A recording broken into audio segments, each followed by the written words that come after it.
long time between meals.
Jabu had waited too long for his lioness to feed him.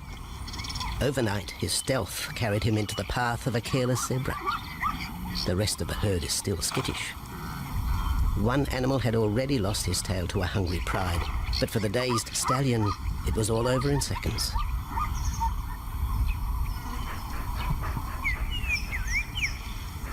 The big male watches his kill from a distance, exhausted by the chase, exhilarated by the sport.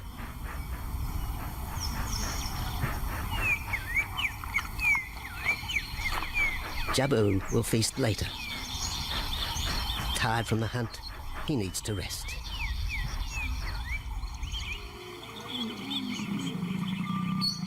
But his prey will be safe. Few scavengers will risk the sudden return of the Lion King.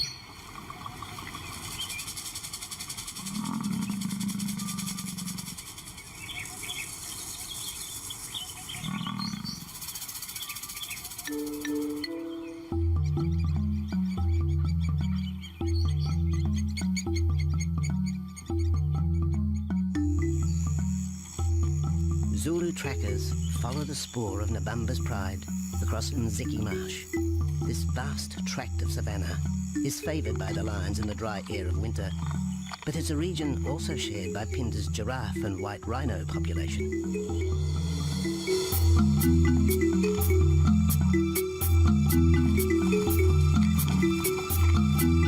Through modern times, most of southern Africa's wildlife has been ravaged by hunting and habitat loss. Farmland, overgrazed and buffeted by domestic stock, has ripped the heart out of the original bush. The open, broad-leaved woodland, acacia bushveld, and wetland habitat had all but disappeared, taking with it the wildlife.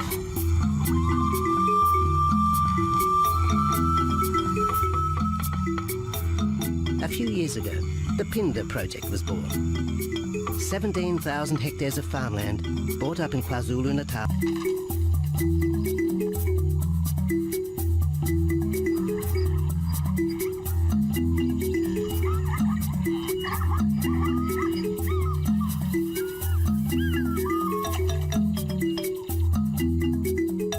Dusk activity by the waterhole rekindles the interest of the pride. Nabambo is typical of most big cats. They conserve energy 20 hours a day, waking only to groom and hunt.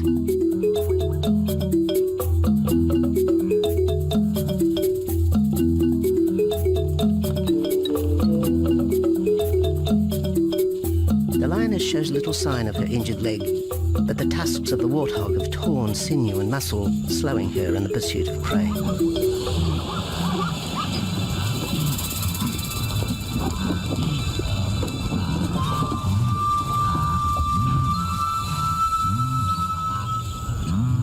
Once again, Nabambo and her pride will go hungry. But the big lioness senses another kill nearby. A young giraffe slain by humans will provide meat for her cubs. Leaving the pride, Nabambo follows the scent.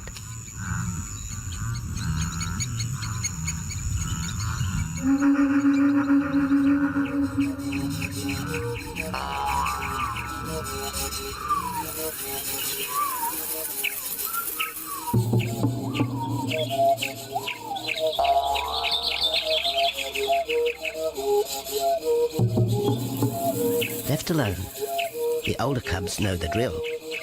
They will wait for Nabambo's call to take them to the kill.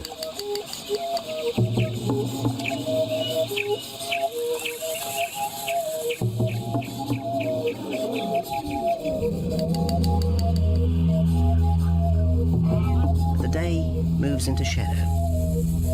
The cubs are restless and a little afraid. Adult lions have few enemies, but cubs, even those 10 months old, are at the mercy of leopard and other predators.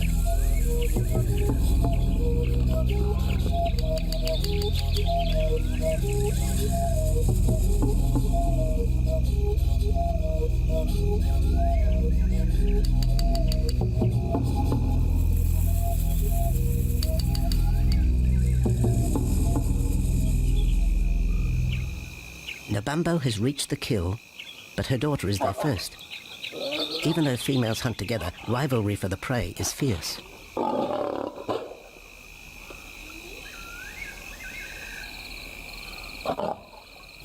The big lioness begins the trek back for her cubs, but the youngsters have heard her call and they meet halfway.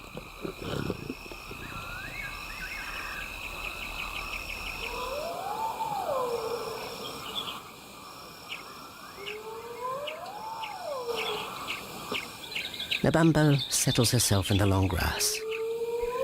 The cubs are unfamiliar with her behavior.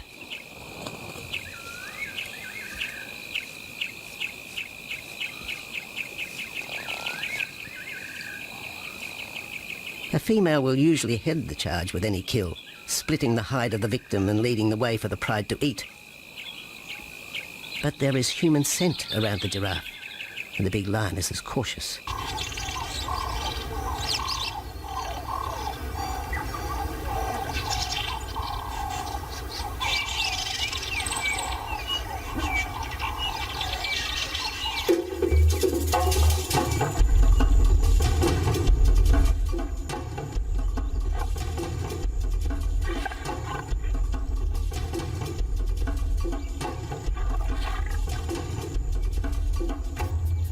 Nabambo has made a kill, a young Nyala buck.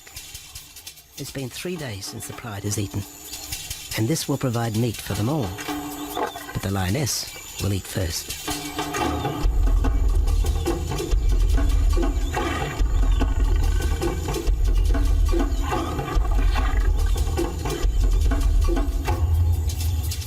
The cubs know the routine.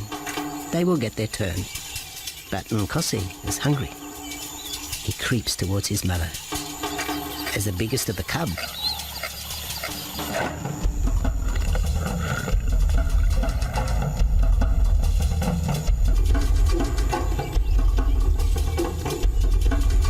Nkosi watches. A lioness can eat more than 20 kilograms in a single sitting. This could be a long wait for the little cub. Nkosi approaches the kill cautiously. Sometimes a lioness will turn on her cubs, but today, Nabambo is pleased with her efforts.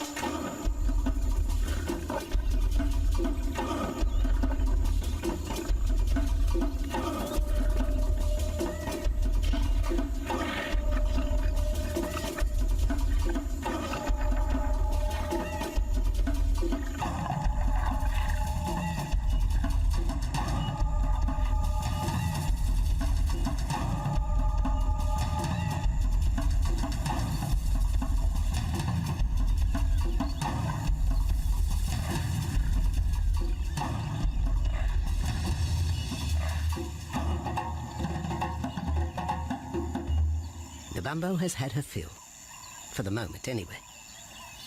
Lions never eat the stomach of a kill. She will bury it before dragging off the carcass. This way, hyenas and other predators are thrown off the scent. The evidence has been buried. The carcass is no more.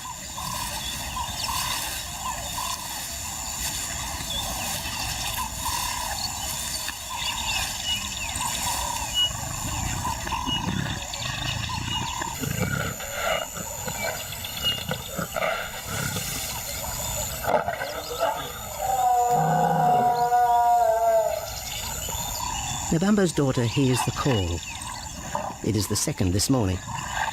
The first was the strangling cry of the nyala as Nabambo broke the young buck's back. There was no struggle. The big lioness is a seasoned hunter.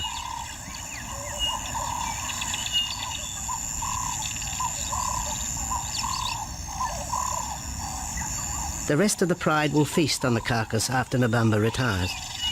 But first, they will drag it into the bushes, away from prying eyes, away from raptors already circling the kill scene.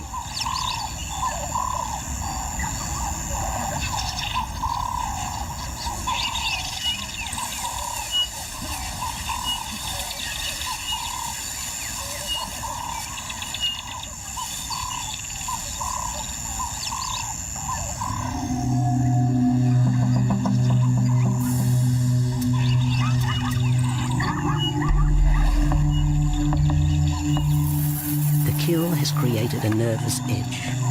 Even the hippo, its bad temper legendary, is flustered, anxious to protect its waterhole. The wildebeest are a favourite prey for lions. Naturally, they feel vulnerable. But for the pride, there is no agitation. Gorged, they will sleep for the next day. Even Mveli and Damana, the 7-week twins, have tasted blood for the first time. But it will be many months before they take part in a hunt. For the moment, they just want to play with Posse.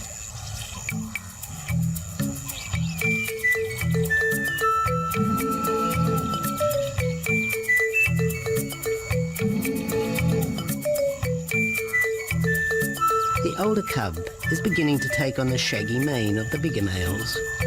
Within 18 months, he will be hunting with them.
Back in Pindar, the night stalk has begun.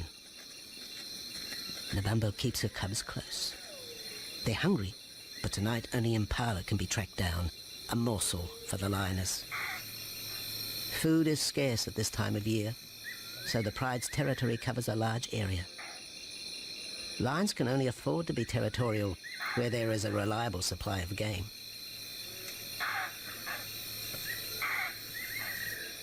Jabu wants to mate. He's been with his pride for nearly a year now. But Nabambo would prefer a larger group of males around her. Eventually, though, Jabu will have to join forces with other males to have a chance of keeping this pride. The big male is only 7 years old and a fine specimen, weighing in at just under 200 kilograms. For the moment, he's secure. Although tonight, Nabambo has hunting on her mind.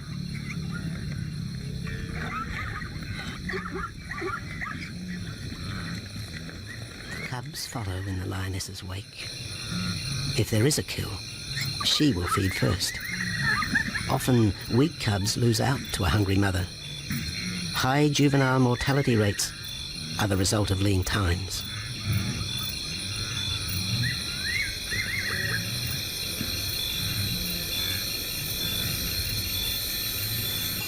Jabu has had enough. He's been walking for hours. Sleep is more important. And the zebra he ate 2 days ago will suffice for another night.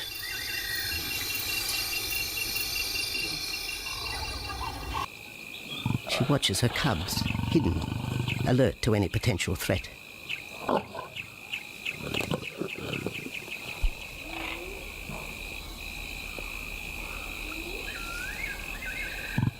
The cubs are curious, confused by this new smell.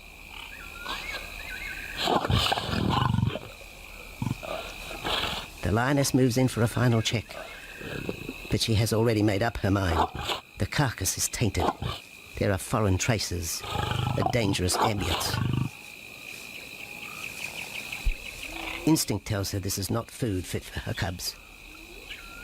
Disappointed, the bumbo moves away, the scent of another night stalk already in the wind.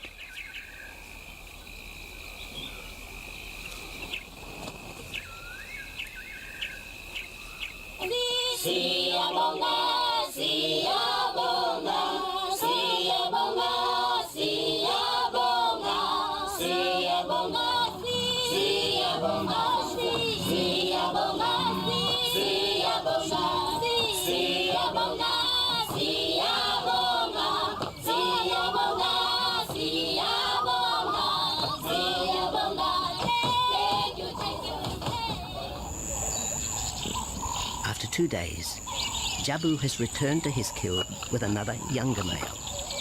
3-year-old Tembi is a son from a previous liaison with Nabumbo, and the two paired up after Tembi was ousted from the pride.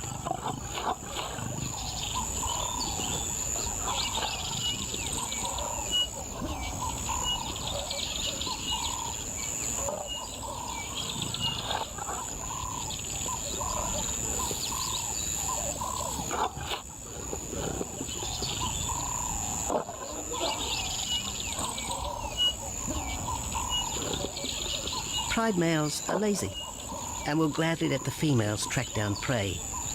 But the theory that males won't hunt is a fallacy. Any hungry male will hunt for himself when no free lunch is provided by the lioness, hyenas or other predators.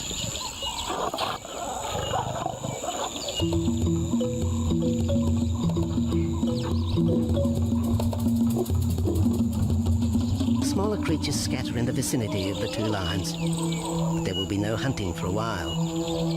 Bloated after the zebra kill, both males will sleep for the next day, oblivious of their surroundings.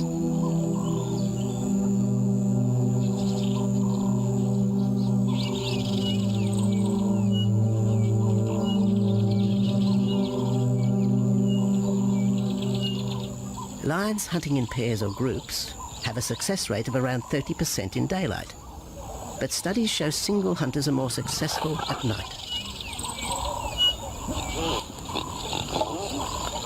Lions are sociable cats, the only group to take part in communal hunts.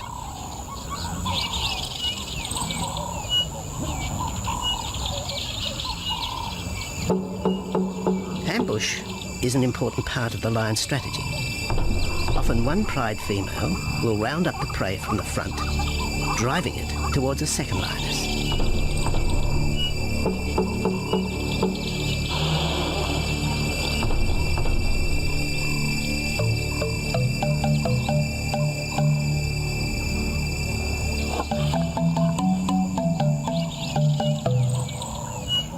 As in most cases, the pride male will only get involved if he has to.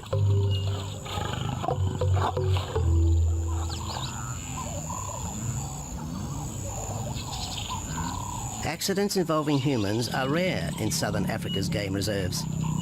Our primal fear of being eaten has been well documented, but in fact, lions seldom attack if they're not provoked. At Phinda, great care is taken to limit the number of people viewing game. Emphasis is placed on causing the animal as little stress as possible.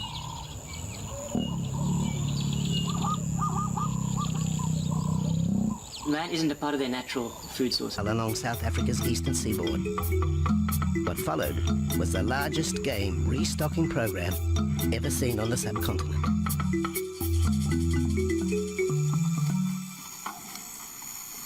The land was overgrazed to a certain extent and it wasn't in very good shape. They put all these farms together, put a perimeter fence around it, and then brought in a lot of game. And we brought in elephant, we brought in rhino. We started off with those sort of animals and then started with cheetah, bringing in cheetah onto the reserve, mainly to get them used to the area before the lions came on, because the lion is a more superior predator as such and would dominate the cheetahs. We wanted to get them settled first before the lions came in.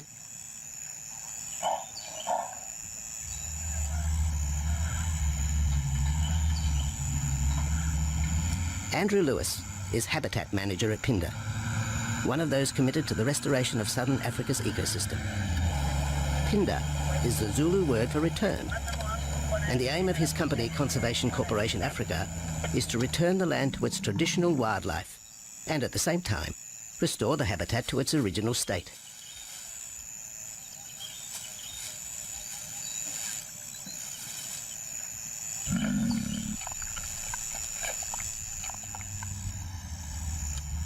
Phinda is cautiously open to top-level tourism, limited and luxurious. Dreams of extending the green frontier require funds, and the reserve's lion pride has already earned its keep.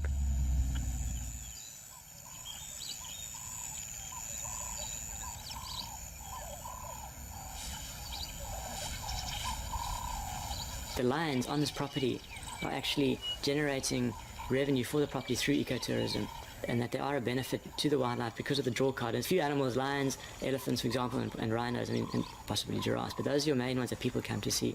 And we've been very fortunate to be able to have lions on the property, and I think those lions that we have given us amazing value for our guests, and by getting a guest in here, we're getting revenue into the area, and that's benefiting wildlife as a whole.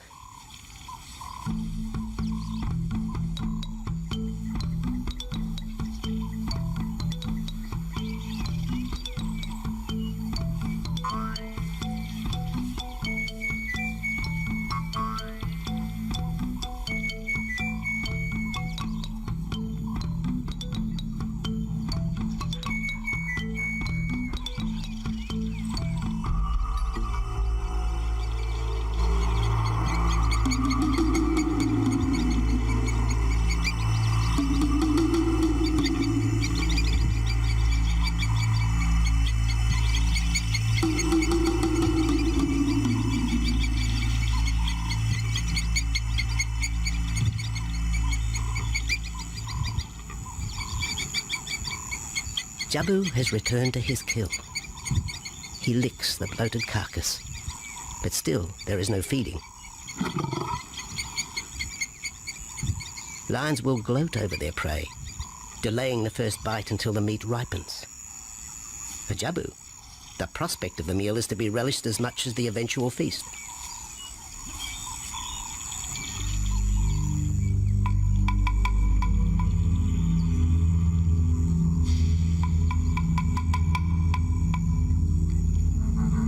Meanwhile, Nabambo's pride is on the prowl.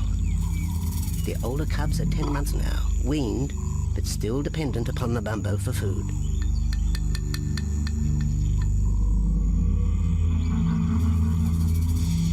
The cubs are learning to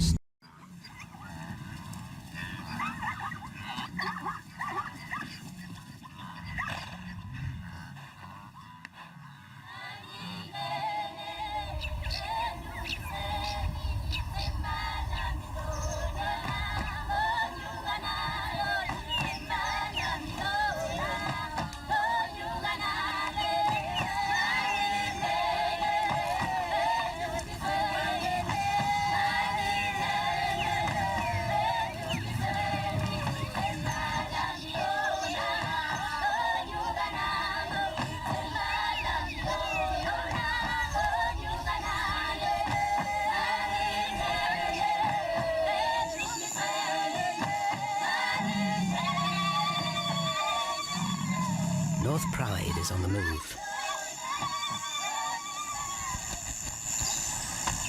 Raptors hover over a withered carcass. But there is scent of fresher meat in the wind.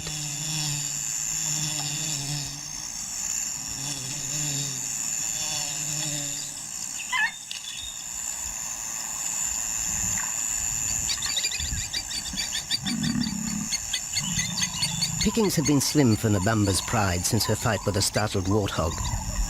The lioness is limping from the encounter. And even the pride's big male, Jabu, wonders when his next meal will come.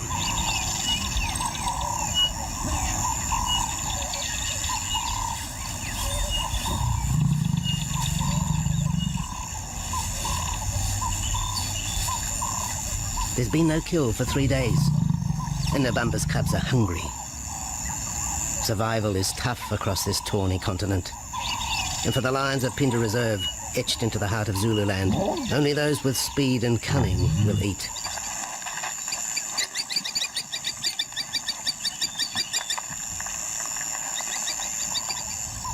For this pride anyway, it's been a talk.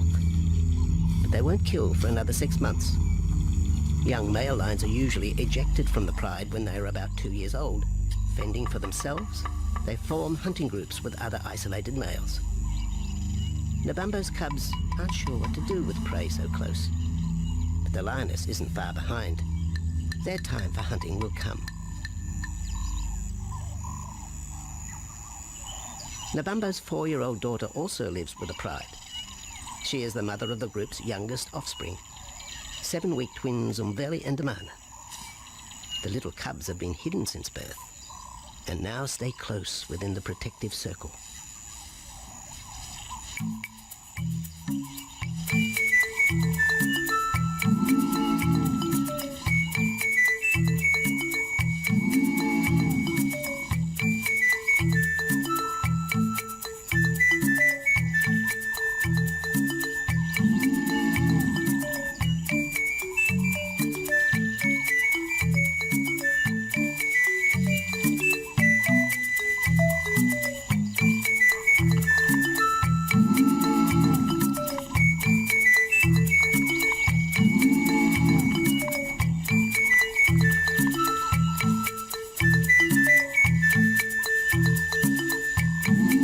Jabu has little time for his small cub.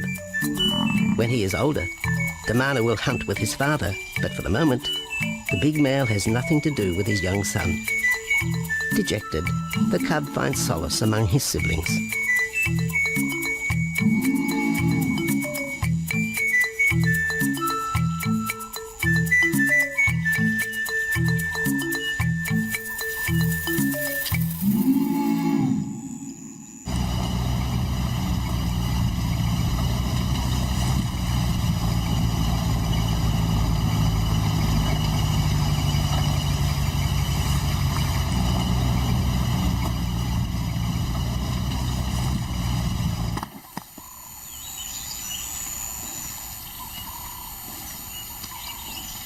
A young giraffe lies helpless in the grass.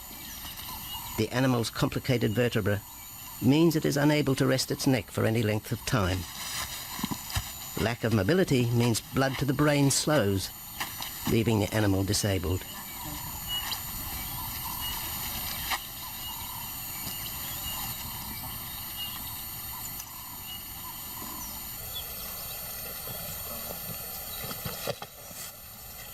Efforts to lift the head fail, and rather than leave the giraffe vulnerable to predators, the young bull is shot by rangers.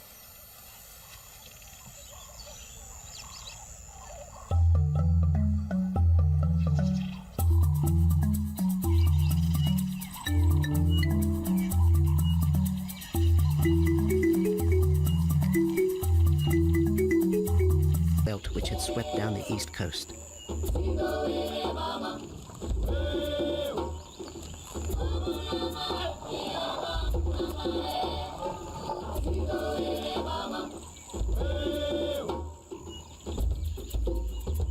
Where cotton, pineapple and cattle farms once stood, lion now roam their habitat again, alongside some traditional neighbours.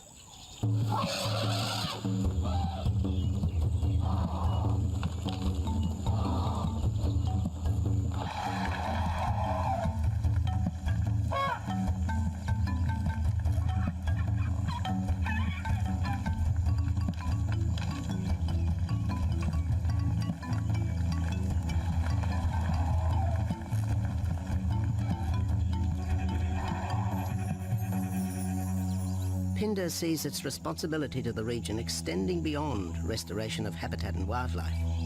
It provides schools and a clinic for the local Zulu community, as well as employment. In the eyes of Andrew Lewis, essential ingredients for a successful operation.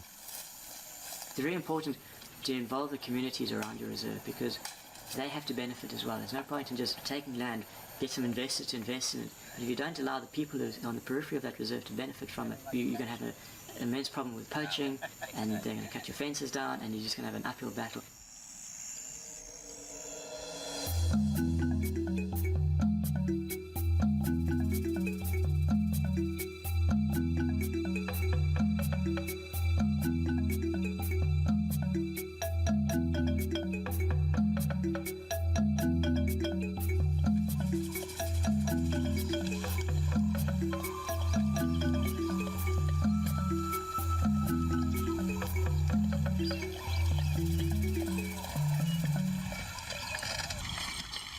In 1992, the PINDA lions were among the first of the big 5 animals to be relocated to the reserve.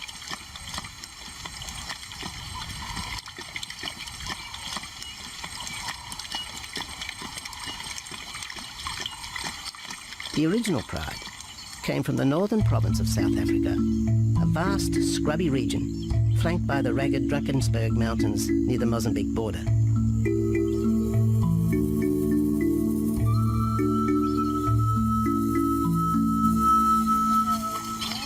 Peter Rogers helped round up PINDA's first pride, handling the lion's capture and subsequent move south. Today, he's head vet at the Hoedspruit Research and Breeding Centre for Endangered Species, overseeing its cheetah breeding program.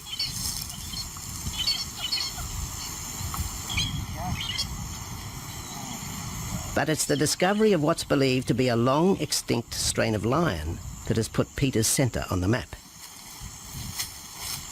We were involved in the rescue of these circus animals that came down through Africa and were abandoned in Maputo. We were just founded by an animal welfare group called Animal Defenders based in London. And they said, could we just keep these animals temporary? First they mentioned tigers, and then they came back and said, well, there's 6 lions as well. So we said, yeah, we could hold them temporary just until they found permanent homes for them, but basically get them out of that predicament that they were and the shocking conditions that they were in Maputo and Mozambique.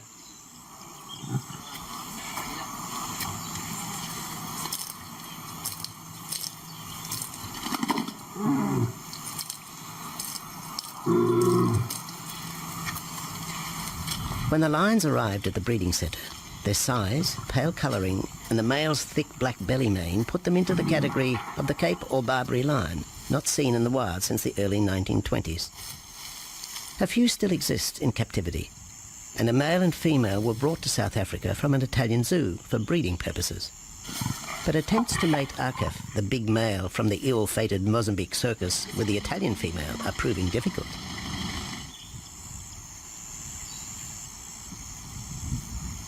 Akef is overprotective, even preventing the lioness from eating when the meat truck arrives.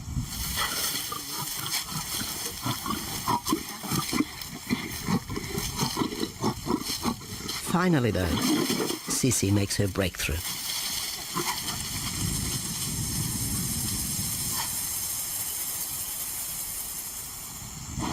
We'll see you up in the front there, Mark.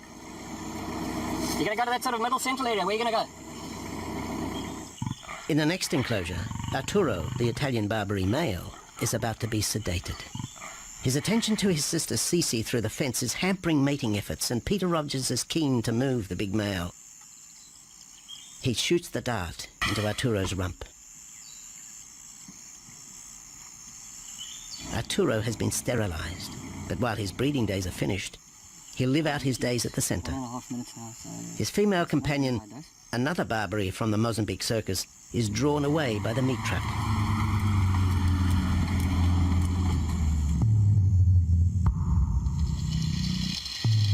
It's 20 minutes before the anaesthetic takes effect.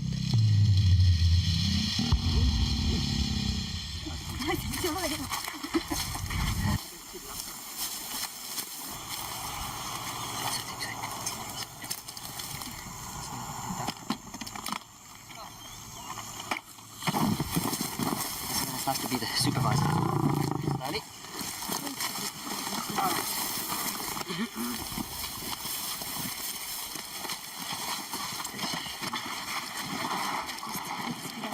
need all your help at the bottom just to put him back into the cage, okay? One, two, three.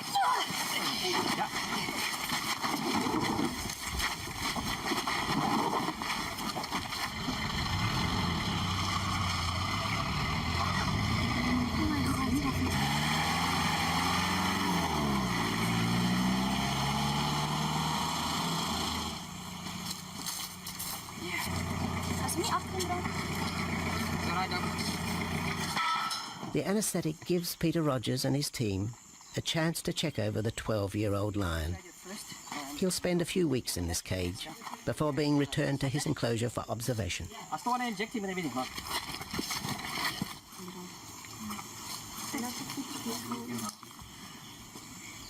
It's very exciting to be part of this project because they feel that there are perhaps not many barbaries, if any, that are really pure, that are left even in captivity. They feel that over time other animals from other genetic bases are brought in. So there's a big project afoot at Oxford University to do the genetics, so that's just getting off the ground now. Okay. We just put under the skin and the neck if we can find the skin under this big beard of his. Normally lions wouldn't have this many ticks, but being from Italy, a European lion, he doesn't have that innate or inherent resistance to ticks. It does come with time.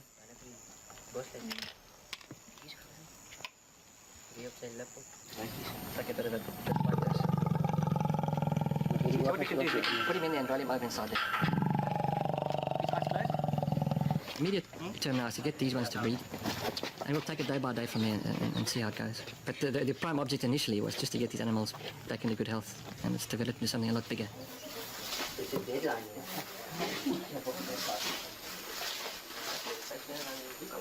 Yeah.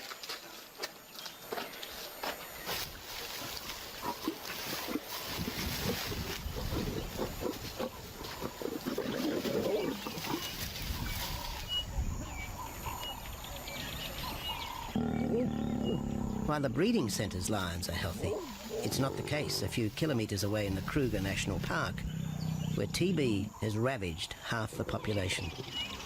Infected buffalo have been blamed for the outbreak, primarily in the south of the park, and attempts are being made to fence off the diseased area.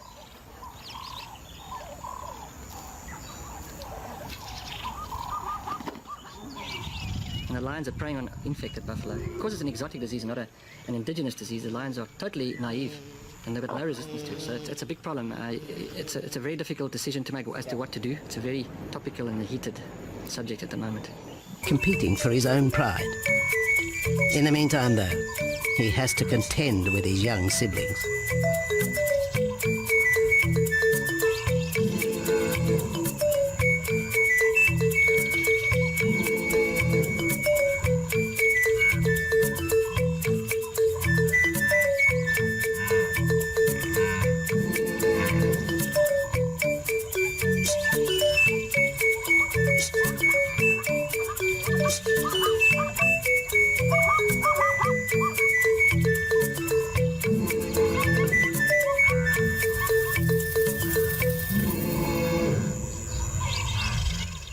Jabu rejoins the pride. He has missed out on the kill, but he didn't share his zebra with the rest of the pride the previous day.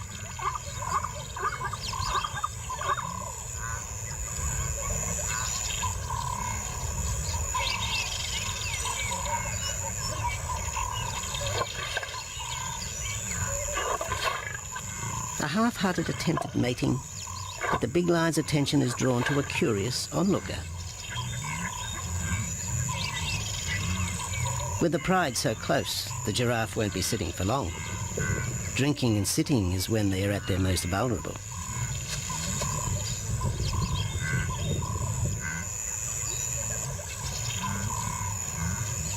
Jabu keeps an eye on his group. Pride takeovers by other males are common, and savage fights can occur between the pride male and the intruder. If a takeover is successful, the new male will usually kill all the suckling young of his former rival. When a nursing mother loses her cubs, she comes into heat within a few weeks. The normal interval between cubs is about 2 years, with a gestation time of 3 to 4 months.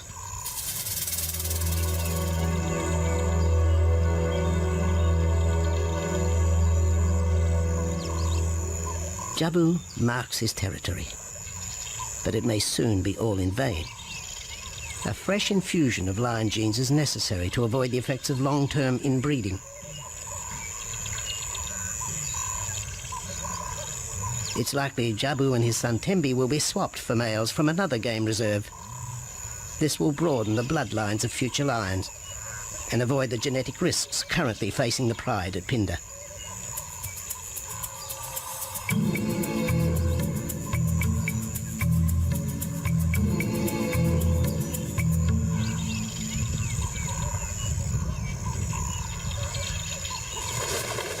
Vultures have found the dead buck, but there is little left of the carcass. November and her pride have eaten. The big lioness tries to dislodge Nyala fur from her teeth. Tomorrow, the next day, there will be another kill. November's cubs will grow up strong.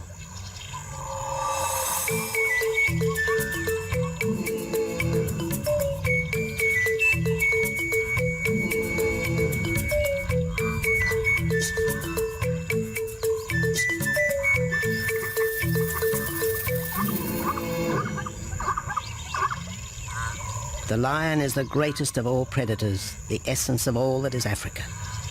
And yet, there are fewer than 50,000 left in the wild. The future for the species lies in managed reserves such as Phinda. Here in Zululand, the lion roams free for the first time since the beginning of this century. At Phinda, the philosophy has always been simple. Africa's wildlife land, undervalued and underutilized, is the continent's most precious natural resource. Focusing on the animals, their habitat and local communities is just the beginning of an African renaissance. Phinda is, after all, the Zulu word for return. Maybe, too, it's a chance for man to redeem himself just a little.